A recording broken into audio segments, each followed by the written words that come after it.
Gangplank completely just took over the fights. Yeah, and some interesting background on Gangplank. In that game, Maple actually did 40% of his damage as magic damage. So that's coming from the ultimate use.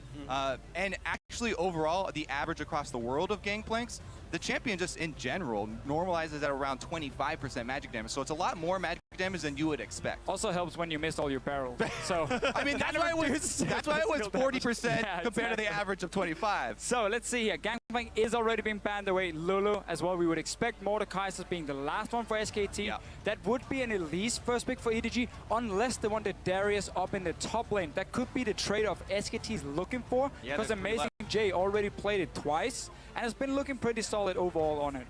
Yeah, the top lane is so interesting to me. I'm always trying to keep up with the counter picks in that lane because it's so snowbally. But generally, yes, Gnar is really safe into a lot of the new power picks like Darius and Fiora. However, Gnar gets countered by Yasuo. So it's this kind of circle where you can't pick Gnar early and you have to wait to see and hope for that counter pick in the top lane. So, in case they do take a Kalista here, I just want to talk a little bit about why. She's a pick that still a lot of teams consider one of the absolute strongest AD carries.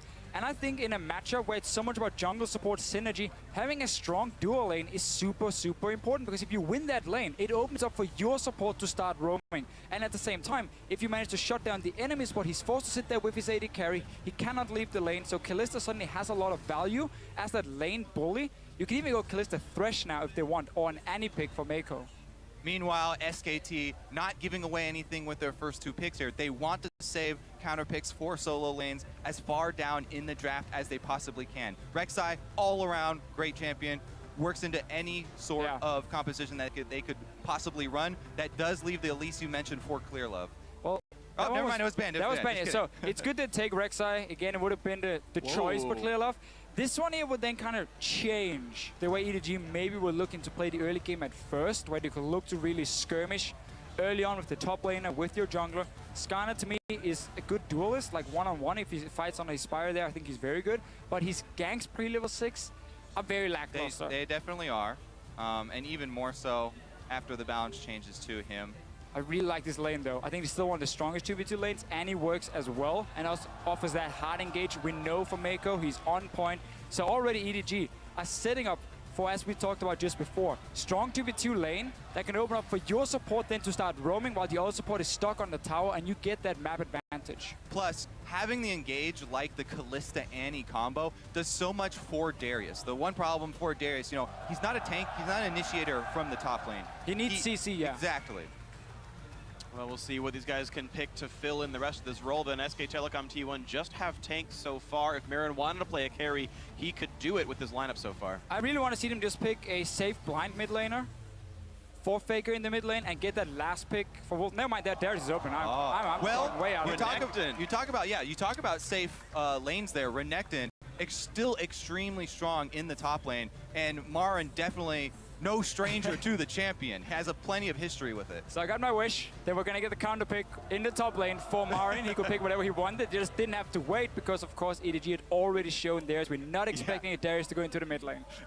Well, Olaf made his appearance there, so. Yeah. Wide champion pools here. So interestingly, SKT have been able to counter pick on every single one of the main carry roles here. Sivir after seeing the entire bot lane matchup, Renekton after seeing Darius, and they've saved Faker's champion for last year. So you'd expect that SKT would like all of their lane matches. None of them should be too hard of counters. 2 armor buff. And now, don't forget 5 AD on Warrior. Yeah, see, you're so quick to dismiss Darius mid. Could swat the Echo if you really wanted to. I think Echo is a really, really safe mid lane pick. You can farm it against basically everything. So I heavily expect this to go into the mid lane, and it's again, Faker, you don't really have a specific counter pick into it. It should be at least an even matchup at best. Yeah, by the way, for people who haven't been keeping up with the patch changes, the reason we're assuming that Echo is going to be solo lane full AP is because of those recent changes. A big nerf to the tank Echo jungle build. So we're assuming that will be a solo lane. Though one of the picks I do like into Echo is a Rise. Because I think what's very, very good is you can so easily keep him in check. You get a free lane as well for yourself where you kind of just trade farm. And the scaling of a Rise is just so insane still. It's a lot slower than it used to be. But once you hit those late game points, he's still a monster. I say, though, you never really get a free lane against a jungle Jarvan. It's been a while since we've seen Jarvan in the jungle. He's one of those champions that can go for the high impact level 2 gank. All he needs is one camp to unlock the combo, and he can go try and burn something from Ryze. And again, that's the whole story. What can the two junglers do against each other? We know Bengi, he likes to be in the top side of the map. He wants to snowball both Faker and Marion up there. At the same time, we expect Mako to have a big impact joining in with Clear Love, and we have to see if Wolf here can follow, because that 2v2 can really shut down both the mid laners, and of course a top lane matchup as well that can heavily tip in favor of each side. Whoever gets that early great start. And that's the funny thing, is the one lane we're really not expecting to see a lot of kills in is that bottom lane. Even though Kalista's a great laner, these supports are more about roaming out and make other things happen. They tend to be a little bit safer in the 2-on-2 match, just play style wise. So seeing again how they affect the rest of that map is going to be really interesting. And I really do like EDG going back to the Jarvan for China here, because with the Cataclysm, it's one of the tools that you can use effectively against Sivir as a jungler. She's one of the most frustrating AD carries usually to play against as a jungler, yet you can keep her there. Or you can run around fast in the circle. You can run around circles all you want, but it makes it a pretty easy target there for Defta and Mako. Well, we'll see how good these targets are going to be, because we're getting ourselves into the game here. The first one of day 3, and you guys at home are always involved with this one. Stay connected with us over on Twitter and share your game predictions for this first match. Use hashtag EDG win or hashtag SKT win for the team you think is going to come out on top. The mid-season invitational champions from China, Edward Gaming, or the #1 team and former world champions SK Telecom T1 over from Korea. As we get ourselves into the game, here we go. And it really seemed like SK Telecom, they were ready for the Darius pick. Even when they saw the Echo, they were very quick to lock in Ryze last, again saving that pick for Faker because Darius had a high priority for EDG, so they wanted to pick it early and blind. So SKT, in their mind, have some good setups, and we just have to see what Benki now can do on this Rex side. Yeah, the red side counter picks definitely been rising in importance here. That being said, even if you are ready for the Darius top lane, Darius plus Jarvan, very scary early game combo as well. And I think one of the great things about Darius and why teams like him so much is even if he doesn't have the greatest matchup in the world, he can still farm pretty well, he can still be a threat, and he always has that risk in team fights where he gets that first reset and just kind of keeps going from there. Right. The one thing he does lack, though, an escape. If he's targeted early, you can snowball against Darius just as well as you can snowball with Darius, because he does not have the extra mobility. Renekton will be able to move around that lane even if they blow his flash. Oh, it's so easy for Renekton to set up the stun, double dash, stun him down. But it's going to be a lane swap in the start. Both teams, or well, one team, SKT, starting in their own jungle, and we see the invade now for EDG, just to make sure we divide the map properly and nobody's stealing away an early Grumble blue buff. Yeah, they're trying to catch a greedy start here, but instead it's just going to be Edward Gaming spotted by a late defensive trinket ward by SKT, which gives a lot of vision advantage to that Korean team. SKT actually with the safest possible start, starting on their own red side jungle on the strong side of the map. And they're rewarded for it with that defensive ward. They did see the sort of late invade there from EDG, so they'll be slightly ahead, half a camp. And we're going to have 2 lanes pushing in towards the towers with the AD carries. An early Speaking of pushing. It's already being shoved up Faker. He needs level 2 for that Rune Prism. But here comes everybody. Pawns by himself, jumps forward, tries to get out of range, and Faker's not 2. Didn't have Rune Prison, couldn't lock him down. Yep, great use of the minion wave there, Pawn.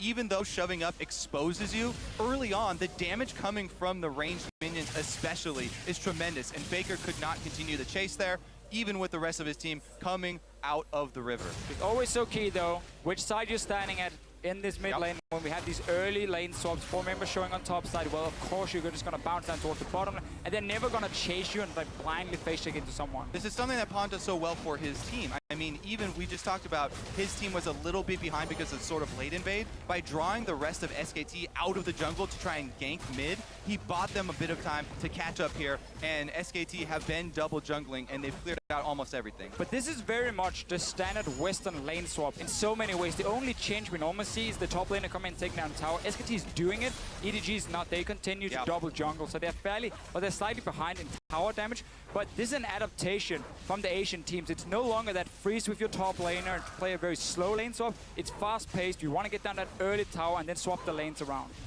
And bottom lane right now, though, even though it hasn't gotten any help at all, is down to 626 health, so not much worse off. Yeah. Mako making good use of the Spell Thieves early buy there. Let's see if they transition into the Dragon. They've started it already. Pawn burns his first teleport, getting a second Doran's Ring, so he's going to be using that to help keep this lane afloat. Top lane turret's already gone. SKT have built the freeze, but a Dragon will come through for Edward Gaming. So I'm normally never a fan of taking a Dragon this early in a lane swap because I think the tempo of which you can now swap back really gets slowed down so much. Your tower is not dead yet, so by the time Amazing J catches a lane, it's either going to be slow pushing towards SKT on the top side where Marin is sitting, or he's going to have to walk down bot lane where he's going to be met by two guys, Bang and Wolf, instantly, and he won't be able to pick up any farm, so he sacrificed experience on getting an early Dragon for the team. Yeah, that's a good point. Most definitely Marin has got the push going towards him right now, so he's going to leave it right there. Should move up close to the turret, and he'll get back in time. And he knows because he saw how late Kalista was sitting in the bottom lane, and because the tower didn't even go down from EDG in this lane swap, with them taking the Dragon, that of course Darius is going to return to the top side. So he went for an early recall, got a second Dorans and boots, and of course that green ward that can be important when it comes to this early aggression. That being said, you can see EDG is thinking behind taking the early Dragon. This composition that they're running does rely on drawing SKT out. They don't have a lot of siege potential, so the early Dragon stacking is one of the key points they wanted to hit early. I do want to bring up one point about this 2-on-2 matchup down here, though. Even though Bang did get some turret gold, the average blade is in here. Deft has 6 extra attack damage from the Dragon itself, so he's actually got much better actual just damage output in an eventual trade in this fight. And also, he's a Blade of the Ruined King AD carry, so for him having 800 gold is perfectly fine. You just get some lifesteal. For a BF Sword AD carry, on the other hand, it is really, really annoying. You cannot get a pickaxe, you have to go for average blade, so Bang is really weak at this point, and it's one of the reasons teams prefer Kalista above these Infinity Edge AD carries, because earlier you can be more proactive. You can force place a little bit more with these early items where you don't need the 1550 gold before you go back. Because SKT or EDG actually didn't take that turret in the bottom side though, there is the turret there for SKT to rely on, and Bang and Wolf have been controlling this wave, keeping Deft and Mako under the turret for a decently long time, and they've got a lot of wards in the red side jungle of EDG. We need to see Bengi though pay a visit to this top lane. Darius, he has his flash ready, but at least blow that one, because the lane is such a tricky spot for him. If you notice up here, there's no tower behind him. There's no real way of escaping a double dash stun from Marin. It's a very easy gank, and you just, of course, gotta look for that counter gank from the Java. Yeah, and you just have to be very tricky with your gank path as Rek'Sai. Rek'Sai is so flexible. She can tunnel over the back of the Baron Pit, try and walk around the Scuttle Crab, sneak on through it, and squeeze through there to work your way around the wards. Bengi here is going to go straight through the jungle. The pink. Oh, barely. Very important though, you can see how EDG has been focusing vision on the top side. Rift Scuttler, a pink ward in the river to try and protect Amazing J. It's an easy target. It's very obvious for them what's going to happen. So 3 ways of basically spotting Bengi. Works out for them for now. And yeah, Bengi has to go back into his jungle. All right, he got one deep board though. He'll track when Pawn goes for his own blue buff about a minute and a half from now. Meanwhile, though, it didn't, I believe, track clearly. Was already down to the bot side. Wolf gonna face check and be okay with this one. Looks like no turret dive will happen. This turret was already very low. Bang was already gone. Eventually, the turret is picked up, and Edward Gaming, in the grand scheme of things, equalizes turrets and still has first Dragon. It is so key for them that this 2v2 lane can do well. The item advantage they're going to get with the early backs from the AD carries, they get down the tower. Fight in mid lane, Bengi coming in. Not going to be a hit on the Pawn, though. Already burned his flash to get away. His teleport's right about back up, so he's going to be okay. But I want to point out the fact that SK Telecom are up 900 gold already, because this top lane matchup, this Marin Renekton counterpick into Darius, is making Amazing J's life miserable. It will get a little bit better because there's a cannon minion double wave right there, but you're right, it's still going to be a significant advantage. And this is what we talked about with taking this early Dragon. Instead, you could have Amazing J sitting in the bottom lane when the tower goes down, so he gets the gold for it, and the wave bouncing back comes to him, so he picks up experience. But no, they move him in towards the Dragon, takes and then force himself to go top lane in a wave pushing away from him. It all depends on how much you're willing to pay for the early Dragon stacking, though, because it is a lot for now. Yeah, it is important to them. No, that's what they've paid so far. They've paid about 1,000 gold for that Dragon. Even in the old days, that wouldn't even be an equal trade of gold anymore. We're, of course, past the gold value Dragons anyway, but Bengi on towards the blue buff himself. Faker, by the way, has already won his mid lane. He's up 12 CS and is about to be going into the blue buff as Bengi takes a bit more damage than he'd like, but Doing the best he can, Faker. Classic mid laners. He gets some more CS where he even walks over. I mean, classic really mid greedy. laners. Yeah, you can wait at the blue buff. I don't care. You can take a bit of damage.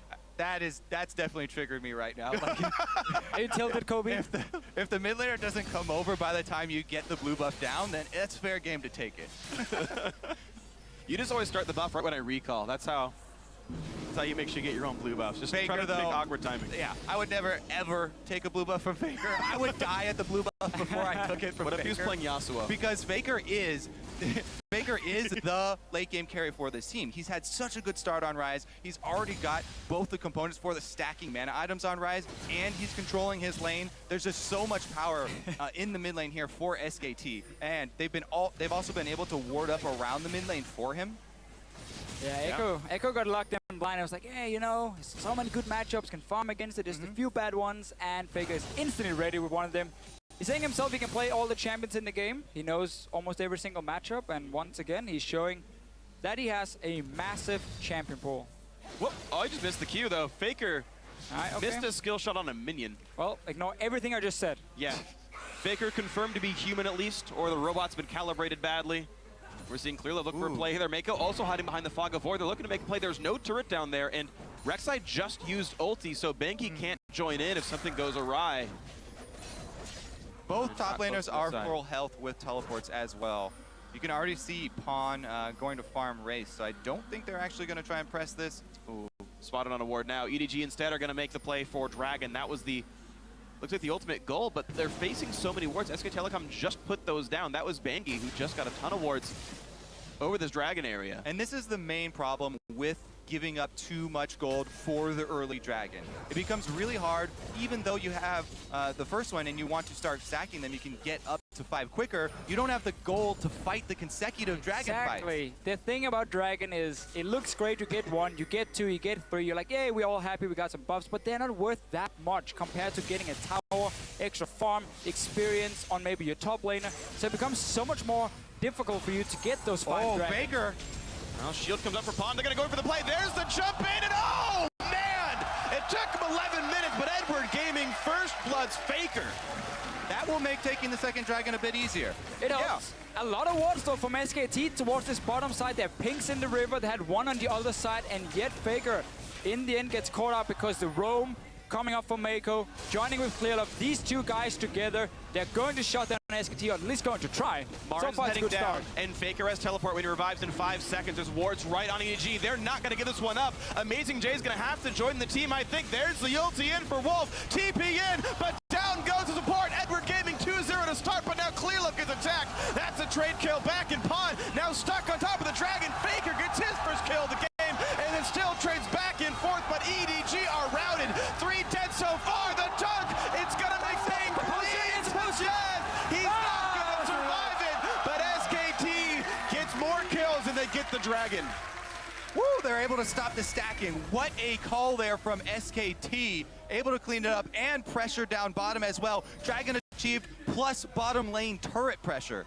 Oh, they might even get deft here. Faker's going to cut him off. You want some farm. All right, the 2 solo laners. Here comes the teleport from Amazing Jay. No, it's going to be Pawn, but Death's already dead. Marin has Aga, but he's not taking any damage. Pawn tries to set up the stun. He will not catch Faker thanks to the flash. A bit of damage on a Marin, but can he really do much more than this one? Down to 400, but out they go. SKT 5-4. It's a delayed ace. And another great thing here with Faker's Rise pick is against the Kalista who wants to jump around and kite you. You snare her instantly, you chain the CC with the rest of your team. But that Dragon fight, that was one big Renekton who joined in all of a sudden. All right, so let's take a look at the prep of this. Faker just comes alive. He comes off of the death timer, starts channeling the teleport, and SKT will have all 5 members here. Look at Marin, straight to the back line. They take down Clearlove first.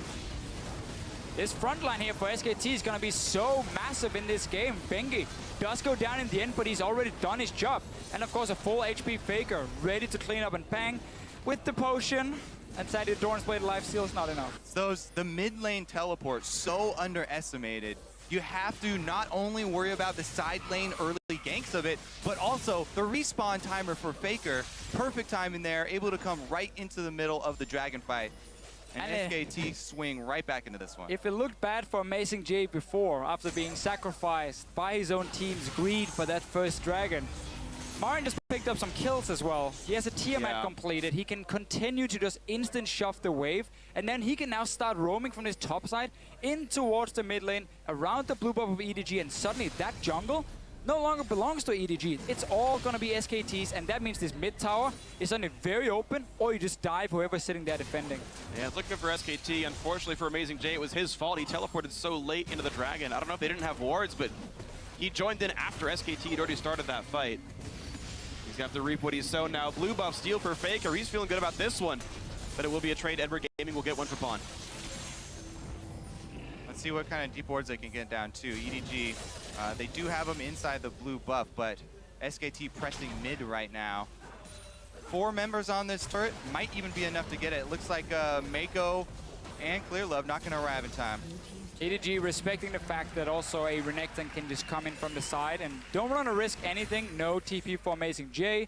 He's kind of stuck there with this wave, and slowly when you're always forced to just catch the big waves coming down to you, you're never going to be proactive because you're always waiting for this wave to hit around your tower, and then you farm it and they can see you sitting there. They know you're going to be there to pick up the farm, and SKT can then always make the first move, or at least just pressure EDG so much they have to back away from objectives and give them up for free.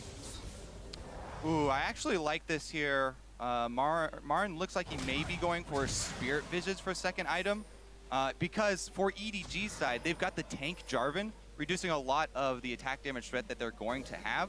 And if Marin does get magic resist, then he'll be able to keep Pawn off of Faker, and that's really the only threat to SKT, taking down SKT's carries for the late game. Yeah, plenty healing on the kid as well. Mechanically, it's going to be essentially the same as bonus health, and here we go, looking for the attempt on Faker, but Marin not going to find much. Bounces off a minion, and Faker's fine, just pressing R for the move speed. Yeah, Mako, you don't want to hit the minions here, so you get shot back to your auto attack range after the Fate's call, in case you wanted to get in range at least for Tibbers, but with Faker running back, I think it was safer just to say, you know what, let's not blow an ulti, and just back away. They didn't know where the rest of SKT were in the map, other than just Marin sitting up in the top lane.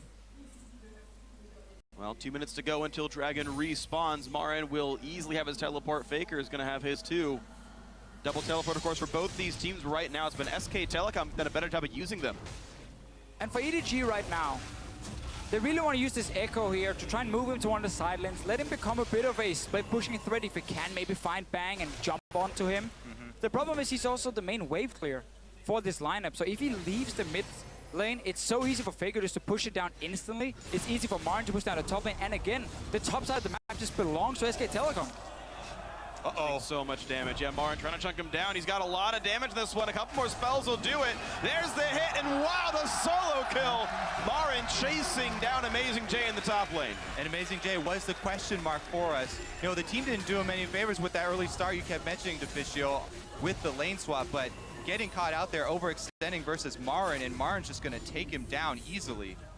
He's getting turret pressure now as well. Of course, Tiamat Double Doors Blade is not exactly a low amount of attack damage, so 172 on him, knocking this down quickly. Yeah, we mentioned so many times, again, these teams that do not take the wave clear have to be a lot more careful with getting behind in the early game, because if you are behind, then you give up a lot of the tower gold very quickly. That tower gold's basically 3-1 here. SK Telecom already knocked down all of the outers.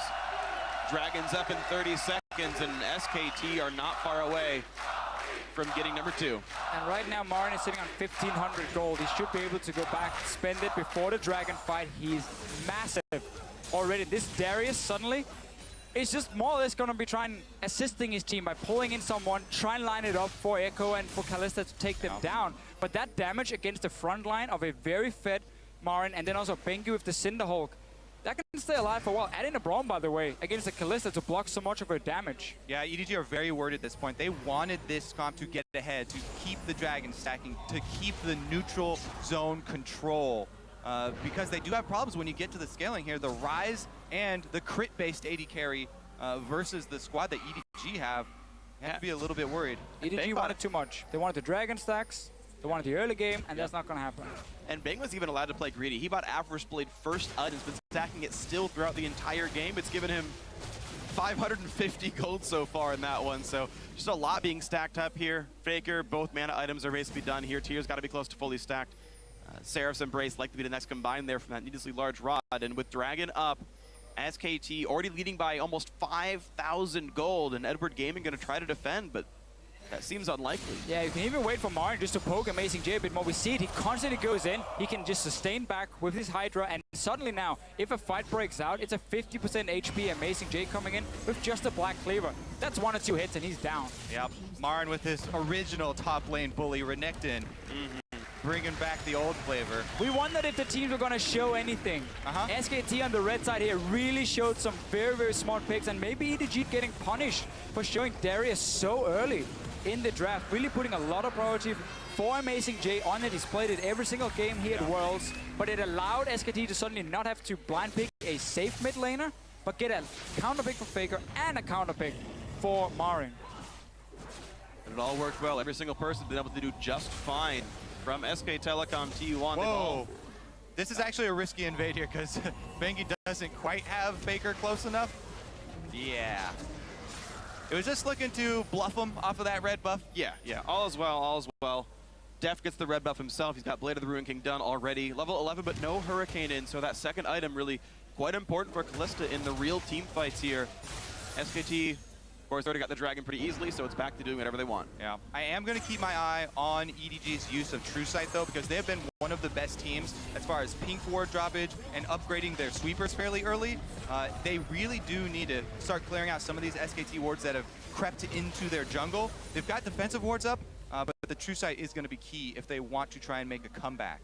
Yeah, Simi just been pushed so far back on the map ever since the early game where Marin got that big lead. They got a kill on Faker in the middle, and that's been about it when it comes to the aggressive plays from EDG, because there seem not been any openings, and they constantly have to worry about Marin, and he's not getting to the point where he's going to get outscaled or anything. I mean, Renekton's late game is not the greatest, but he just becomes a massive tank then.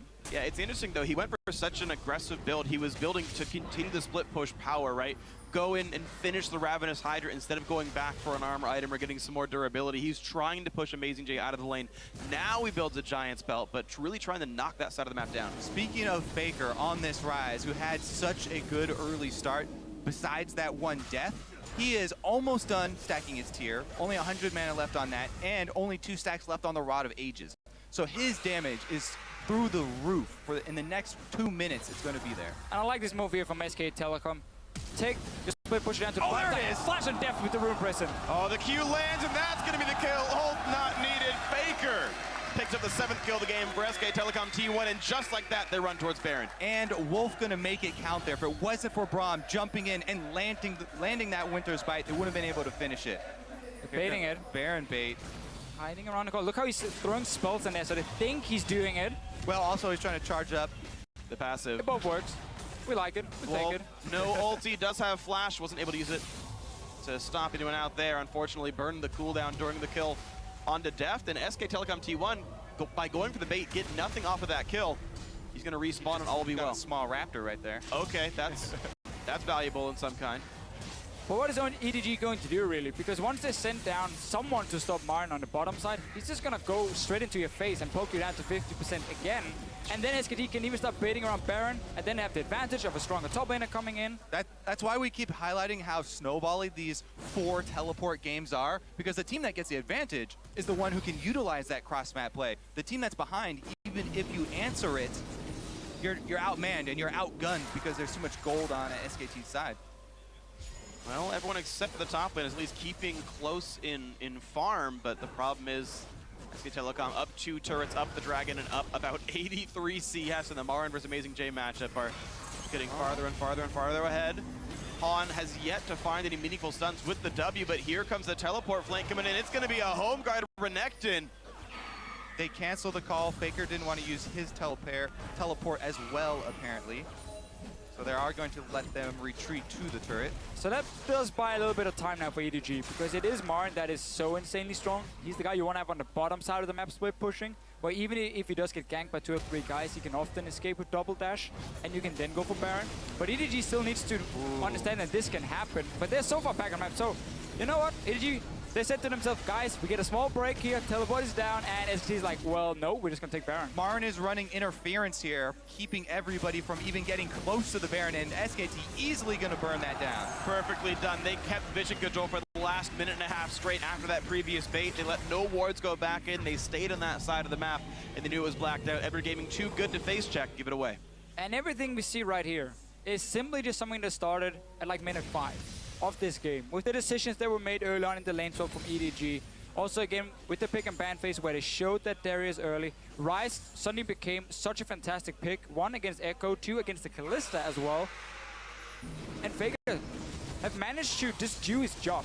It's been more about, of course, what the Renekton can do, but he was also in that massive advantage. Yeah, Marin's got to be the MVP for this game. He was set up for success by SKT, but man, the captain of the team, he's on Renekton right now with the huge peak in power.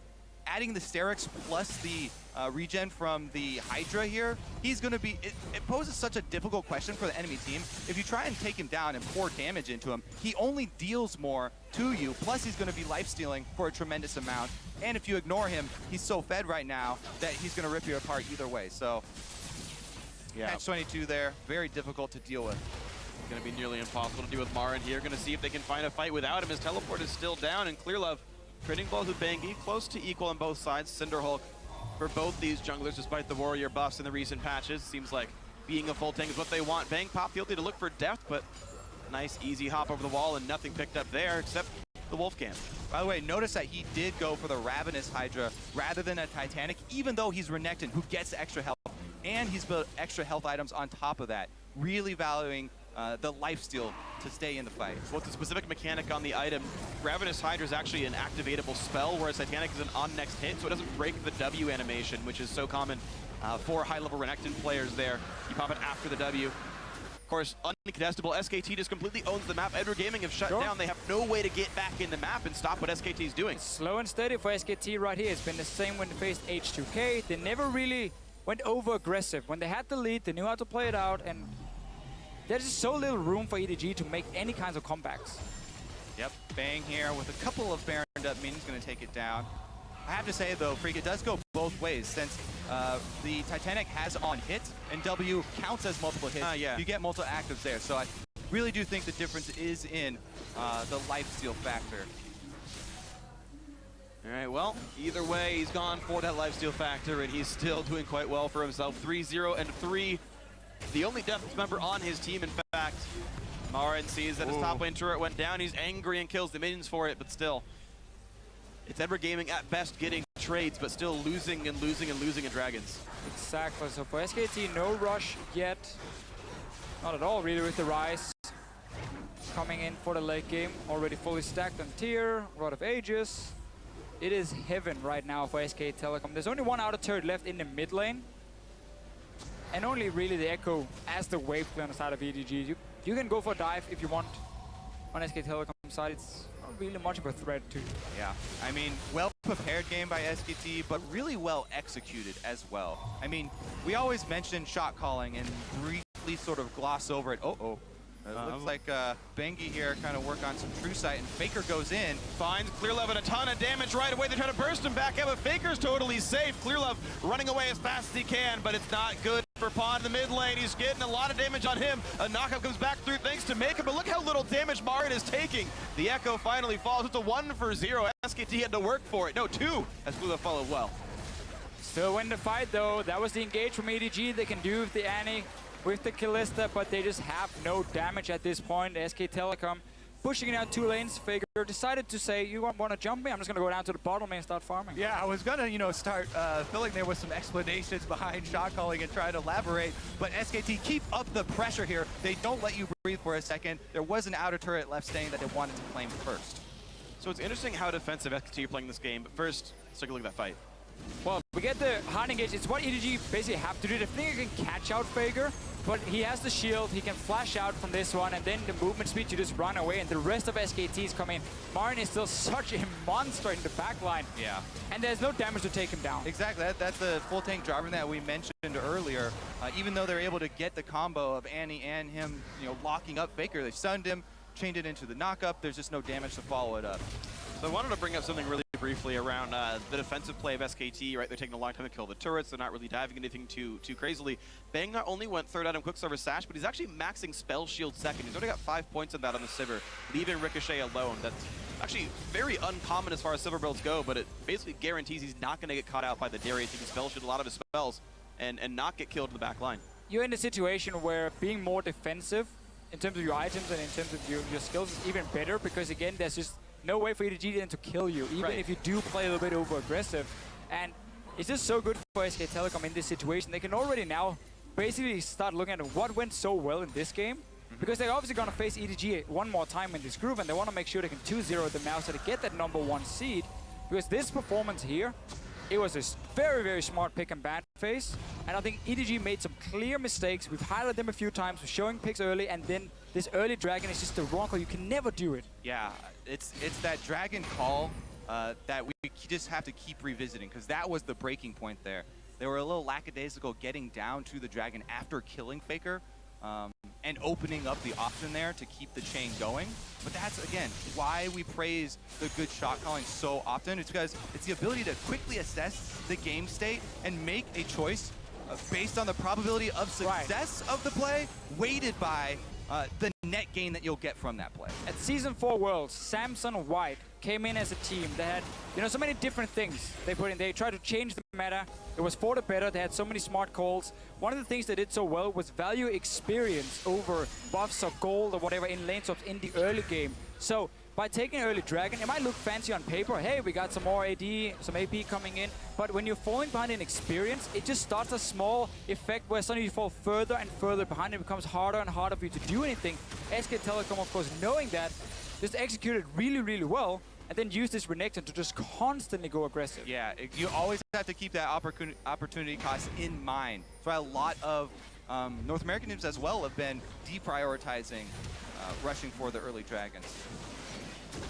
Oh, close one there. Amazing J nearly pulls in Bengi. He didn't have a lot of support near him. It would have been a bit of an effort, but here comes the push back in. Mako in the front lines will get pulled back, but now Pawn is alone in front of the enemy team. Is going to ult to run away. Marin still tanking up in the front line. Amazing J now the sole tank in this one, and it's a little bit of knockouts coming through. Faker not getting attacked. Big shields, but he's going to go down. Deft is still alive in the background, and Bengi's going to be next, but there's still damage coming through from Marin. Pawn will drop down, and it's a 2-for-1. The chase can continue. Marin's not far. He smells blood. Yeah, he's got no flash, though, and chasing a Callista, very frustrating. There's a minion wave coming. EE into Q. Summoning he'll use for the movement speed. Def will get away, but it's a 3-to-1 fight again for SKT. That looked so good in the start for EDG. Almost looked like the perfect fight to get back. We saw a massive Echo ult into the back line, into an Hourglass, a lot of damage coming down, and yet they simply cannot take down the remaining members. So 3 guys on it now. Faker has TP in 3 seconds. Bengi has his ulti as well. Yeah, good call to just grab the vision from the Scuttle Crab there first, not take the risk. SKT are in the position where they continue stacking dragons. This will be #4. And it should be a fairly trivial task for them to complete it. No vision. No recall for you, Dev. EDG should not go face check it. I'm just going to clear the waves. Bengi feels safe while tunneling around the map. No one's touching his Rek'Sai, certainly, and all's going to be well as SK Telecom T1 makes their way down to the bottom side of the river, and there's a dragon waiting. Oh. #4. SK Telecom, no threat and no real way for EDG to like rush a Baron and maybe try and trade it. There's already wards on that side, and for them to move that far out is so risky. Let's see the fight again, though. So they're checking in because they want to see if Baron has been taken, and this fighting in a choke point at first. Look at the Echo going in as a stun first. I thought it was the ulti, but he actually jumps out with that. But he goes in with the stun and buys time for at least Def to deal some damage. Yeah, but because Pawn didn't get any damage off with his ultimate, that's a huge chunk that they're missing here. Def was able to kite very effectively during that and get off a lot himself, but we're back into the action. And it's already a knockup coming through. Wolf now retreating to keep himself alive, and a big knockup from Bengi means more is going to happen there. Marin absorbing in the front line. Mako's going to be the target there, quickly picked up. The dunk doesn't mean much here, and there we go. Amazing J just can't get enough damage. Faker survives. Pawn gets a single kill, but it's a 2-for-1 yet again. Pawn on the run, getting away from Bengi. Even though Deft and Pawn survived, both of them extremely low, and they just have to go back. Well, Pawn will get himself a shield. That'll block some more damage, but Baron Nashor has gone down. No smite needed. SKT with more global objectives, and vroom! Here comes Bengi. That's your water ski noise? He's still running. Summoner TP will be enough. They won't see him in time. The Q doesn't root. Bond's okay. Yeah, his Q was going to hit, though. It was. 2 points for accuracy.